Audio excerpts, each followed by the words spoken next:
家好，欢迎收看《震惊最前线》，无马看中国，我是主持人张琳。再次感谢大家收看我们的节目哦。这个还是要说一下，谢谢大家的关注哦。这个给了好多偏方哦，我应该都试一下，下次提供大家最有效的这个让大家烧香这个减缓的一些方法。不过我一直说很感谢哦，真的有家庭的感觉，大家好像在一起有共同的一些关心鼓励哦，这也是我们节目最期待营造我们大家共同的一些氛围，就有共同理念想法的人。也许我们的节目这个制作费各项都非常的简单哦，然后我们当然但想提供给大家的内容的扎实的程度，我想都不会打折扣，那就希望大家持续来支持我们的节目哦。这一期的《经济学人》有提到了一个就所谓的世界上最危险的国家，我们都开玩笑说，最危险的国家是哪个？是百慕达三角洲吗？结果答案不是，是台湾哦。台湾最危险的国家，当然在台湾的朋友可以理解啊。有时候大家都在想说，台湾危险也不是一天两天，中共的威胁一直都在，是因为这段期间防疫出名，或者是因为美中的对抗，让台湾浮出台面。瞬间大家对台湾好奇这个地方到底当初怎么对抗中共的一些强权，这些各式各样的渗透的一些压力，甚至不要说对选举、对许多一些政策的一些影响，所以大家突然才发现说，台湾很危险。可大部分的一些评论可能提到是说战端的一个发生，但细就这篇文章，事实上还有一个蛮重要的一个重点是，但一旦发生战争或者一旦发生事端，这不只是台湾危险，事实上可能全球都会危险。我觉得这题目值得我们好好来关心、来省思一下。那今天我们开心邀请到透视中国的高级研究员，也是台大政治系的荣誉教授明居正老师。明老师你好。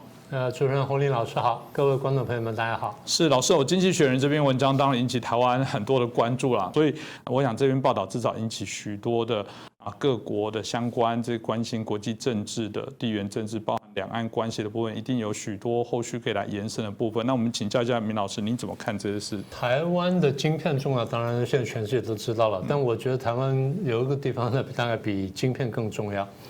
简单说，台湾是中共对全世界乃至全人类野心的一个试金石，对不对？大家都看到中共过去一段时间呢，在国际上呢，才非常积极，然后应该说非常嚣张了，可以这么说。对香港问题也好，对新疆问题也好，对南海问题也好呢，他们觉得说他们应得的，但实际上呢，已经侵害到了大家权利。但是这一次呢，面对台湾的问题呢，让大家更清楚感觉到说，中共现在要的呢，好像不只是说我要个香港，我要个南海，要什么东西，他要的是我要挑战，甚至我要推翻现存的国际秩序。那这个问题是大家能不能接受？大家都晓得说台湾现在很重要，然后现在也看见说，台湾对全世界的经济各方面的影响力。在这种情况下，在众目睽睽之下，中共居然会一而再、再而三的骚扰台湾，所以他对台湾的野心呢，大家已经看见了。那大家觉得说，那中共很在意台湾，那这样吧，我们把台湾送给他，或许就没事了。你们觉得真是这样的吗？所以我常讲，我说你不要看台湾这个秤砣虽小呢，压千斤。台湾真的是一个试金石，这试金石告诉他说，台湾如果守得住，台湾守得好，国际秩序呢会比较平稳；台湾如果守不住或守得不好的话，那么国际秩序呢会有大动荡，甚至会有大的颠覆出来。大家想一下，如果中共拿下台湾之后，下一步会是什么？对不对？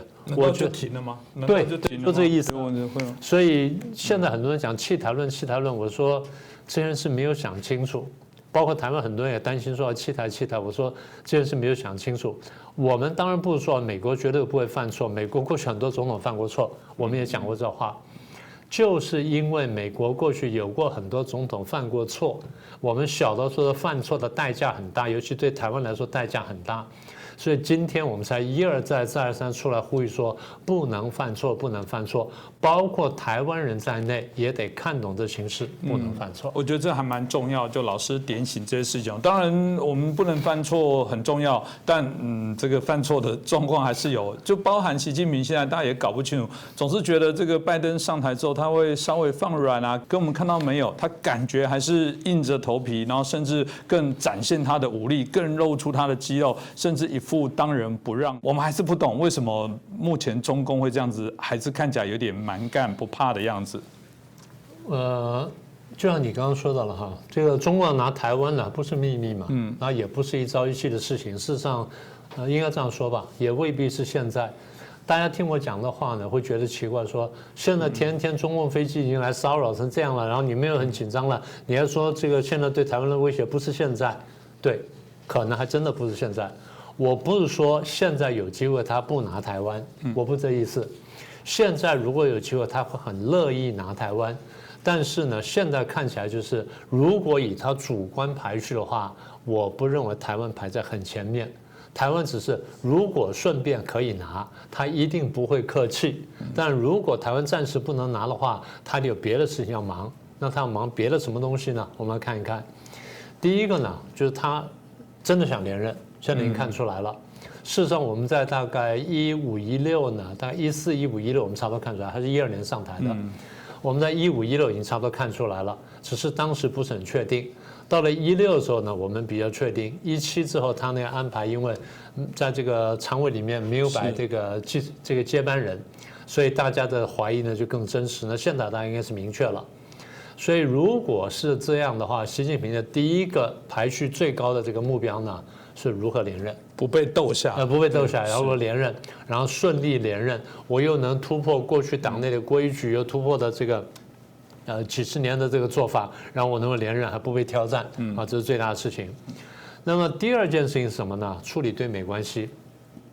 对美关系呢，不单是经贸问题，请各位想清楚，中共现在对美的关系复杂到除了经贸之外呢，最重要一点就是双方的战略关系。就你到底把我看作什么？我把你看作什么？中共把美国看作头号敌人是一直以来的事情，但是美国呢，很长时间没有把中共看作头号敌人，只有在川普的后几年，他说啊，中共是什么很大的威胁什么的呢？可是等到拜登上来之后，我一直提醒大家，拜登说什么？拜登说中共是我们这个激烈竞争的对手，没有说是敌人。即便到了现在，他这么说，好。但是呢，不管怎么样，对习近平来说，或者对中共来说，怎么样理顺跟美国的战略关系，这才是真正的第一要务。为什么呢？战略关系理顺的话，双方的经贸关系就好谈了。而我们既然不是这个敌人了，我们最多是一些竞争对手，甚至不一定是很激烈竞争，就是一般的竞争对手。那这样我们的贸易战可以打松一点，不要打那么严厉。第二，关税可以放松一点，不要打那么凶。毕竟那时候是当敌人打，所以关税打那么凶。第三，有些制裁的问题你可以放松了吧？因为过去你们说制裁是因为我怎么样，现在都说我们不是敌人了，然后只不过是对手了，那制裁可以放松。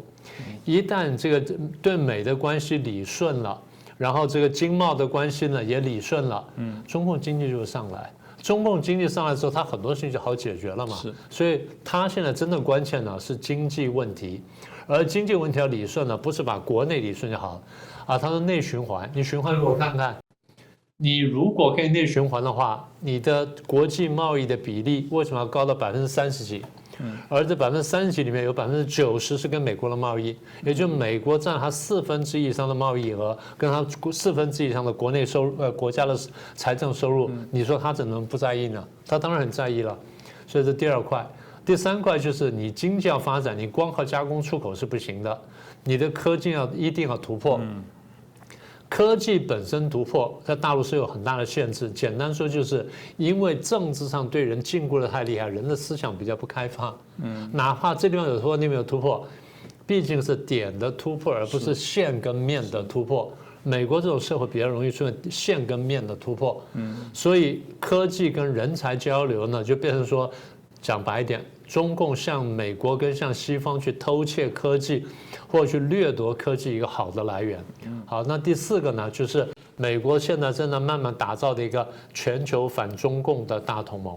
所以刚刚讲那个就是这个对外也是对美的部分，那当然还有一个对内的部分。对内当然第一我们讲是经济问题了那经济这么多年一直不好，然后现在碰到这武汉肺炎啦，又碰到香港问题啦，又碰到国际经济什么等等，所以中国大陆经济不好。那么第二呢，经济相关的呢，就是财政跟债务问题，我们过去讲很多了。如果说一个靠外贸呢，这个比重这么高的国家，它的外贸或者这个国际贸易啊碰到这么大问题，它内部经济又出问题，经济出问题，下一个呢就是失业嘛。去年是800多万的毕业生，今年是900万的毕业生，那找工作已经非常困难了。所以失业问题如果再扩大化，下一步就是社会动乱。所以这东西是接着来的。那另外跟这相关的又不相关的，就是粮食问题。那我们过去谈过了。所以以上这几点呢，是这个外部跟内部的问题，但内部还有重大问题，就是所有这东西到最后呢，就变成对习近平的政治挑战，就我们过去讲过的派系斗争啦，或内部的斗争。那第5个呢，才是台湾问题。所以很后面，台湾问题排第5，就是连任排第1，然后经济排第2，然后美国什么的再一路排下来，台湾才排第5。但我得说了哈，这些虽然说是这样一路排下来，台湾排第5，但这几个是相互牵扯的。也就是讲会有联动的，会联动的，对，就这句话讲得很好，会有联动的。也就是虽然台湾排第5，但如果有机会我突然把台湾吃掉的话，我觉得很乐意把台湾吃掉，是他的逻辑。但是如果不是的话，那我还得处理连任问题、对美问题、经贸问题什么等等，然后才排到台湾。当然，大家就很好奇，如果是台湾都这样，有没有很没面子，竟然排到第5？那为什么现在要不断骚扰台湾？那目的又是什么？好问题。如果台湾排到这么后面，为什么现在来骚扰台湾？中共的逻辑是我骚扰台湾来换到前面东西。为什么这样讲呢？我要解决对美关系，要跟美国谈判，但现在美国摆正姿态就是我坐在川普的遗产上面，我跟你打贸易战，我才不跟你谈，我看你什么时候投降。中共没有办法了，中共现在要回去谈判，但美国不想谈，美国躺在川普这个遗产上不想谈，那怎么办呢？我逼你来谈。我怎么逼你来谈呢？我去搞台湾，我不断搞台湾，不断搞台湾，搞到全世界都说看起来台湾很危险了，那你着急了，你来找我谈。到时候看起来是谈台湾问题，不是我跟你谈贸易问题。所以中共的逻辑这样。但我再说一次啊，在这个骚扰台湾、去压迫美国谈判的过程当中，如果能够真的有机会一把台湾吃掉的话，他不会犹豫的。不过当然回过头，我们还是听起来会很怪异啦，就是说看起来好像很有道理，他骚扰台湾换取美国这个来跟他谈判，但这个台湾内部的问题何以作为你这样的一个谈判的筹码？就是有时候大家还是搞不清楚中共到底骨子里面到底要谈什么，要换什么东西。我们讲的具体一点，我们刚刚不是说了它有几层关系吗？第一层就是理顺两国之间的这个战略关系，就是中共跟美国之间的战略关系。那么你明确就是不但口头上不把我当作敌人，你动作上也不把我当作对手跟当作敌人。那用一句最简单的话来说，就是中美关系再度正常化。这第一点。第二点，如果我们双方关系正常化的话，那贸易战可不可以放松一点，甚至不打？我们再好好来做生意。对，那我尽量，我答应你，我多买东西，我们缩减贸易逆差，然后我口头承诺我会做一些必要的修改，我不操纵汇率，我不干什么等等。然后呢，你这个贸易战呢，你不要打那么凶，或者整个停下来。第三，你这段时间呢，你这个拜登，然后推布林肯到处去跑。去联络了很多国家，开始在打造一个川普后期就开始打造的一个全球反中共的大同盟。川普那时候呢，因为川普样子比较霸道，所以效果不是很好。现在呢，这个拜登呢出来讲话比较轻，然后布林肯到处去跑呢，风尘仆仆，看起来比较有效果。那你看这个欧洲各国他谈过了。然后这个四方会谈他谈过了，五眼联盟接触了，然后现在呢正在这个前一阵又跟日本跟南韩又谈过了，现在把这两人纠结起来，好像这全球反中共大同盟呢越来越成型，那我真的担心。所以咱们是不是理顺两国关系重新正常化？那你不要再去玩这个大同盟了呢？好的，第三点，第四点他很在意，就是在川普最后的那1-2年呢。为了要对付我中共，所以川普跟蓬佩奥这两个家伙联手提升了跟台湾之间的官方关系，到最后竟然派了2个现任的部长级以上的人去访问台湾，这突破了我们所谓的这个台美之间的互动，或者说一中原则，所以中国非常生气。所以到时候谈就是我们顺便谈一下这个问题。好，我们要不要谈说你怎么降低你跟台湾之间的官方互动。所以我认为这4点呢是很关切的问题。所以我再说是第一，中美关系再度正常化；第二呢，降低贸易战；第三呢，停止全世界对我的外交跟军事围堵跟封杀；第四呢，这个台湾问题呢，你降低官方的互动。其实如果听到这样的讲法，我会觉得中共现在在走的是险棋。为什么险棋？是按照这样的说法，他现在应该不要对台湾，反而是不要做什么扰动。他做越大的扰动，反而是让大家更感觉到他的问题跟威胁。为什么我这样讲的原因是，现在如果看起来是会不会美国也借机好啊？你尽量再弄多一点，你弄越多，全世界越讨厌你，反而回过头来讲，美国更有力的来谈判，然后把更多反共大联盟所聚集在一起，所以大家就会好奇说，回过头来是不是反而中共的策略是被骗了，让这些美国我们刚刚提到的借此，搞不好甚至觉得偶尔打一仗小零星的一些冲突，甚至都可以来遏制中共的野心，会有这样的状况吗？你说把事情闹大一点，让大家关注到台海问题，从而抑制中共扩张，这么说大概还可以。但是我想美国不敢走到真的开战，不管大或小，美国主观上是不愿意的。我记得我们这边谈过的问题，我们说，美国是准备2场半战争，没有错。但是我经常提醒大家。美国的国防备战是，我必要时可以打2场半战争，就2场主要的战争跟半场的跟次要的战争。譬如说，1场跟中共打，1场跟俄国打，1场跟越南或跟印度跟一些次要国家打。美国的战略是这样准备，但并不代表说我喜欢打这种战争，或甚至就是我时时刻刻想这样打，我明天就打2场半战争，绝对不是的。以美国来说，他是不愿意打仗的，他有很多原因。第一，这么多年来，他不愿意跟核子国家直接打仗。包括北韩在内，包括这个即将建成核武的伊拉克在内。第一，不想跟核武国家打仗；第二，不想同时跟2个核武国家打仗；第三，不敢跟同时跟有核武的俄罗斯跟中共打仗，因为这2个核武，而且是大国。所以这第一点，美国不想打仗。除了这个不想打仗因素之外，你若仔细看美国内部的话，美国内部是有一些不利于开战的因素的。第一，武汉肺炎，它现在情况还算严重，对不对？你当然说有慢慢控制住了，打疫苗了。可是现在谁有没有把握？现在看见新的病毒不断的变种出来，然后这疫苗到底有没有效，大家都还没有把握。所以第一呢，武汉肺炎的这个冲击很大。第二呢，因为武汉肺炎这么1、2年的关系，所以经济还没恢复，经济远远没有到川普那开头那个时候那么好。再来，因为经济不好，所以失业情况严重。因为失业情况严重，所以呢，川普的后期跟拜登初期不会拼命在撒钱嘛？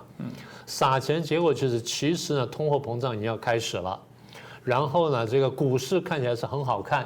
但是呢，它的代价是通货膨胀，只是大家现在不愿意承认或不敢去说，因为说的话你就不能发钱，一不发钱完了经济就停滞，就更麻烦。而现在大家隐隐约看到就是社会还在动荡，就这选举后面的这个余波还在荡漾，然后呢，我们讲的左右大战呢还在这个酝酿当中，上下对抗也在酝酿当中，但更糟糕就是2党的恶斗呢，好像情况并没有什么太大改善。所以对外来看呢，是面对2个核武大国；对内来看呢，我有各种各样的经济跟社会因素，所以呢，我不想打仗。那么你说台海升温，我们刚刚说了，升温升到真的完全可以控管的程度，那样是可以的。但是升温怕什么呢？怕失控。就是我没有把握说，我这个对于台海那边升温呢，我能够掌控到那么好。所以你说美国想要升温，然后去遏制。大概这比较冒险，他大概不太敢这样做，他能不这样做就不这样做。当然我不排除那可能性，但这机会相对来比较少。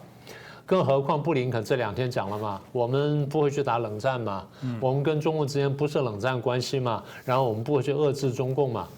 当然中共会说啊，你是讲一套做一套了，你其实做起来不是这样，你真的是还在遏制我，还在干什么？你嘴巴上不这样讲，但美国是心理上为什么不说冷战呢？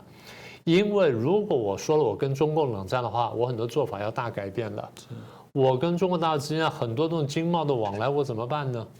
而且我说冷战的话，我可能会得罪华尔街那些大的那些金融的集团啊什么等等，我后面很麻烦的。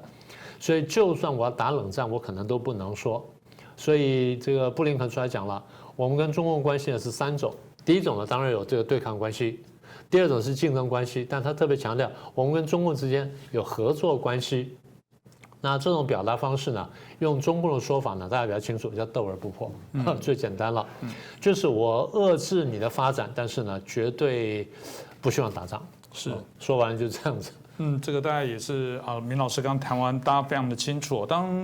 我们又特别也会好奇说，中共对台湾的武力犯台，尤其现在军力的部分当然大家必须诚实的说，就是它以人海战术，然后现在投入大量的一些军备竞赛的部分，不止对台湾其实对美国你可以想象都造成了一些威胁这个大概是一个事实。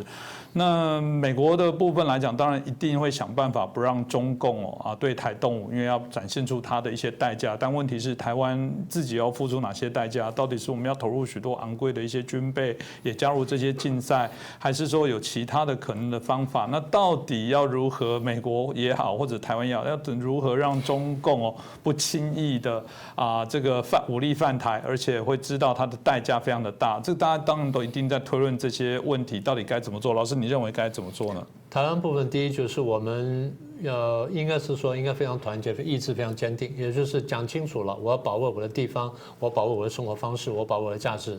你一旦来的话，那我给你焦土政策，我给你打得没完。而且以台湾的科技能力来说的话，我们做得到这件事情。我们做得到。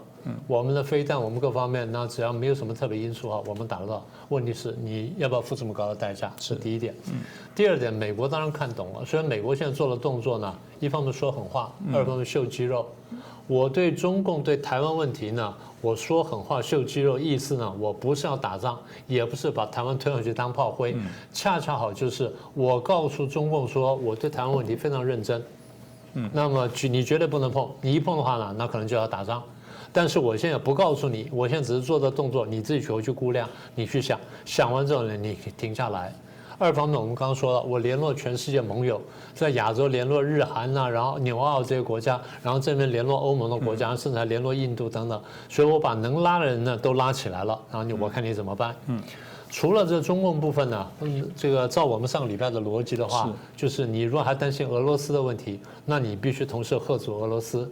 因为如果说我把中共这么吓阻下来了，但俄罗斯跑去打了乌克兰，我要去应付乌克兰的时候，我怕中共这时候会来打台湾，所以我的美国逻辑定就是，我希望两边任何一边都不要爆发战争，因为任何一边只要爆发了战争的话，很可能我会两边作战，所以美国逻辑应该是这样子。那我觉得更厉害一点就是上次在这个美日不是安保那个重新发表联合宣言嘛。它里面讲说，我们美国对日本的安全呢非常关注，必要时得使用核子武力。这个话很可怕。美国过去很少这样讲，这次这样讲了。那这个话呢，其实也是告诉别的国家说，如果我美国对日本可以用核子武器，要为了保卫日本可以用核子武器，那么会不会有别的地方也重要到我认为要用核子武器？我现在没有说，我说了日本，我没说台湾，我没说南韩，我没说印度，没说别的地方。至于到时候我说不说我用不用，你自己考量。我话说在日本这里了，所以我觉得这是一个暗示，或这是一个我们需要关注到的点。那不是说美国一定会用，但是呢，这是我们必须列入考量的。老师刚才讲之后，让我脑中想到另外一种方法来解释一个问题，就是打仗了，美国到底会不会来帮我们？这个有好多种可能的说法，然后一直推论哈。但回过头用老师刚才的脉络问一个问题是：美国是不是真心的不希望开战？因为这牵涉到很多他直接的问题。这件事大概就会知道，当我讲我不希望，就一定背后代表有很多原因。老师刚提到来支撑。你先不谈打不打仗，我就很清楚的告诉你说，你们两个不要给我打架哦。但他到底叫做，你如果我打他，他会不会干嘛？我都跟你讲，你们两个不要给我打架哦。那他就这样讲，他就是这样讲的，没有错。我没有说最后你们打架我会干什么，我说你们不要打，你们不要打，我现在非常生气了。你们自己判断。你们真的打起来之后，我真的生气，我会干什么？你自己去想，然后你从而决定要不要打架，是这个意思。所以我觉得台湾很多人现在看错了国际情势，也看错了美国的动机啊。台湾人说什么美国把台湾推上去当炮灰、当提款机都不对。所以刚才我们的分析如果是对的话，各位仔细想想看，美国是真的不希望台湾上去当炮灰。台湾上当炮灰的话，那美国恐怕得介入。我们上已经算过了，如果台湾丢掉的话，那美国呢很可能是致命的。所以不但台湾人吧，我想海外华人呢也得看懂这情势。中共的想法就是我不断挑拨台美关系，让台美呢不能联合起来对付我，这样台湾慢慢被孤立之后，我就容易吃掉台湾。所以不但这个美国要看懂。台湾人要看懂，全世界华人都要看懂，不要被中共的统战伎俩所欺骗，这很重要啦，真的。因为听我们的节目，听明老师讲的，不要再把两岸的部分觉得是内部问题，不，这全然是一个国际的议题。这个你可以想象，刚刚明老师讲最直接说啊，不然台湾给你好了，今天你明天就夺岛拿到了啊，你觉得中共就停止，就开始当这个国际社会的顺民吗？良民吗？会吗？绝不可能了。对，是啊，是啊，大家就知道，台湾就只是一个开始，所以回过头来讲，没有错。我们说了，他对于台湾有企图，一旦拿下台湾，那只是他赤化的开始。这为什么还是有人不懂？我觉得我们也很在意啦。很多时候真的台湾内部还是被分化，还是有那种很多不同的声音。我最喜欢明老师讲的，还是有政党搞不懂谁是竞争对手，谁是敌人。我觉得那是台湾的隐忧。那听众朋友也一样，你身边可能还是有很多的朋友搞不清楚到底什么样叫做让中国更好的方法，绝对不是建构在不良上。我们在节目当中其他的方法谈很多了，每次我都说，你看那些京剧，看那些表演，你会感动的剧嘛，一定是忠孝节气，然后做人很好，那种作奸犯科，然后小人耍诈术，你会把他当偶像吗？那你自己问问看，现在中共到底在做什么事情嘛？那个是会100年后你会传唱中共现在所做的国际的什么形式？你说啊这一段太好了，战狼，这一定要把它变成剧来演一遍。鬼才相信。我觉得你到底在支持什么？我觉得大家自己清楚了。我觉得这值得我们大家沉淀来想一下。那今天很谢谢明居正老师带来我们精彩的分享，也感谢大家的收看。希望大家如果喜欢我们的节目，把我们的节目推广给更多的朋友。我们希望真的成为华人在做我们中国议题评论最棒的节目，当然需要大家的支持哦。我们现在已经慢慢累积了我们的订户数，那我们希望有一天真的可以把节目影响到更多关注中国议题的好朋友。那再次谢谢明老师，也谢谢大家的收看。